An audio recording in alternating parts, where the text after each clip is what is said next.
Hi there, welcome to another of these videos from the Watch Collectors Club to help you enjoy your collection. And I'm going to talk about this watch winder today. It's a very simple watch winder. It winds one watch at a time. It's quite small and very smart. This one's from Barrington Watchwinders. The way it works is you strap your watch to this cassette, which has this foam cushion, keeps it safe. Then there's a gap for the cushion to sit in, and then some holes for the clips. You clip the watch back in, like so. Then turn it round, and you have these controls. This one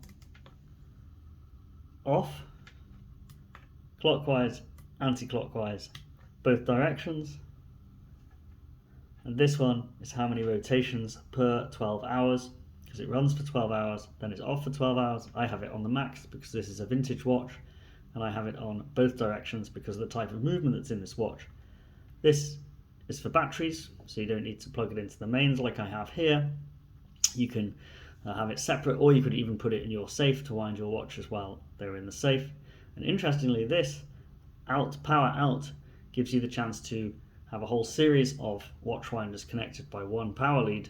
If you wanted to set up a display of multiple, or because they're cubes, you could build a little tower of them. But that would be very interesting to show you what it looks like. Very simple. Winds the watch one way, winds the watch back the other, keeps going for 12 hours, then rests for 12 hours. Also has this flashing light to show that it's working, which I don't really like, but obviously some people must think it's useful. So that's how to use a watch winder. I've really enjoyed using this one, so I would actually recommend them if you think they'll fit your home and if you wear automatic watches.